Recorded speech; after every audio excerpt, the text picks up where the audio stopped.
Good day to you lovely people, it's David Anthony, the Creepy Bard, coming to you from the ruins of Chorazim. This is in the north of Israel. The Sea of Galilee is a couple of kilometres that way. This is a Jewish city that was first built in the 3rd century AD. How do we know it was a Jewish city? Well, there's a few ways, but one way we know is there's a mikveh right here. Now, the mikveh that was back up in Sfat, that's a mikveh that's still in use, and so I wasn't able to bring you inside to show you the interior, because there's a lot of naked people in there, and I don't think that they would have taken kindly to somebody filming them. So, this one I can bring you into, because there's nobody here. It's a ruin. There haven't been anybody here for ages. This room over here, I believe, is the dressing room. You'd come in here, take off your clothes, put your clothes in the little cubby holes right there, and then make your way through this doorway into the actual mikveh itself. The mikveh is right down there. I'm going to take you over there so you can see, have a look at it.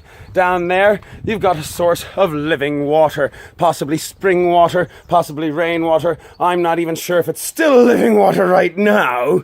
It's been sitting there for a couple thousand years, but hey, the water's still there. I'm not dunking in it though. So as you come out of the mikveh here, I'm going to take you down the street and tell you a little bit more about Jewish life in the 3rd and 4th centuries. So, in the 1st century, end of the 1st century, beginning of the 2nd century AD, there were 3 Jewish revolts. The first Jewish revolt was down in the Jerusalem area. The second Jewish revolt started in Egypt and also spread to places like Cyprus and other parts of North Africa. Basically, the Jews living there were a bit miffed about the first Jewish revolt being crushed, and so decided to have their own revolt. By the way, residential area, lovely little houses over there, isn't that pretty? The third Jewish revolt was up in this area, in the Galilee, and all of these revolts were crushed by the Romans. By the way, as we're coming along here, you can see here's the main street of the city, coming from the outside, from the countryside behind me. There's a street going right down, there's a house, there's another house, and where we're walking right now, on the modern road, is going to be on top of what was once somebody's house. If you look off in that direction, you'll see more residential area. There's a lovely courtyard in the middle there, surrounded by houses, and that courtyard would have served as a market where people could have gone to sell their wares, talk about the news of the day. Lovely little place.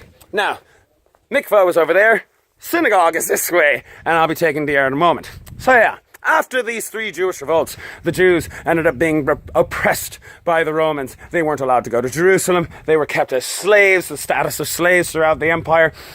But it didn't last forever. After about 100 years, and the Jews didn't revolt again, the Romans decided, okay, they've learned how to behave. We're going to let them act like human beings now. And so they were given rights. They were allowed to become citizens. And Jewish communities started getting rebuilt up here in the north, in the Galilee. And this town, Chorazim, was one of those, established in the 3rd century. This synagogue, probably built in the 4th century. Again, once the Romans gave people the right to actually build things again, they started building, and they built like they meant it. Now you will notice that some of these stones are very clearly modern. They were put there by the Israeli government to give you an idea of what this place actually looked like. You can see there, that's an ancient stone. That's an ancient stone. That's modern. That's modern. So these modern stones are there partially to give you an idea of what the place would have looked like back in the day, but also partially because it's a ruin and it's going to fall apart otherwise. So you got to put some other stones in here just to kind of shore everything up.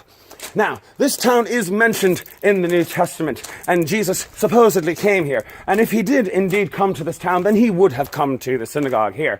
Jesus didn't have a lot of very good things to say about this place. He didn't like it at all. My theory is that he probably came here, started praying, and took way, way too long. And all of the other Jews were looking at him going, oh, for God's sake, finish up already. You've got to be done sooner or later. And Jesus is just like, why are you rushing me? I don't like you anymore. You will see in this main room of the synagogue, there are 12 pillars. These are the pillars that symbolize the 12 tribes of Israel. Speaking of people taking too long to say their prayers, this fellow looks like he's been here since the 4th century.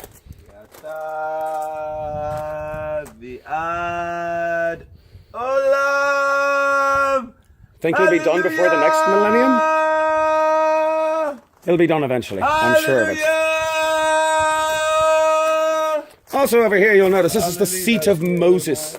the seat of Moses. This was meant as a seat for visiting dignitaries, important people. The rabbi probably would have sat there. You'll notice on the front there's an inscription. That inscription is in Aramaic, and it lets you know who donated that. In this particular case, it was Yudon, son of Yishmael, was the man who donated that chair. And this is a tradition in Judaism. If you donate money to the synagogue, you get your name somewhere. That, by the way, is not the original. That is a replica. The original is in the museum in Jerusalem. We might see it when we get there, but that's on the south of here. We've got a ways to go yet. So, I'm going to take you up this way. We've got some more residential area. And when we get up into this residential area, I'm going to go ahead and show you the interior of a house there. And I'm going to show you the interior of an oil factory. So as we go up here, you see this lovely house over here. Now you'll notice on some of these houses, there's this very distinct white line that goes down the middle of the houses. That is sort of a convention here in Israel when it comes to the Antiquities Authority. What they'll do is when they find a place like this, they will put a line down the middle. Everything below the line is stuff that's the way it was. That's the way it was when they found it. They found it that way. They didn't change anything. Everything above the line is stuff that was changed. Stuff that was added on using materials that were found in the area. So that way, you know, below the line, that is 100% authentic. Above the line, probably authentic. Pretty sure it's authentic.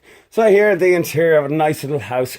You'll notice that it's divided up with pillars. These pillars, on the one hand, help to support the ceiling, but on the other hand, they also help to divide up the place into rooms. You put curtains up in between these arches in order to divide the area up. There also may have been a second floor to this place, but if there was, it is long gone.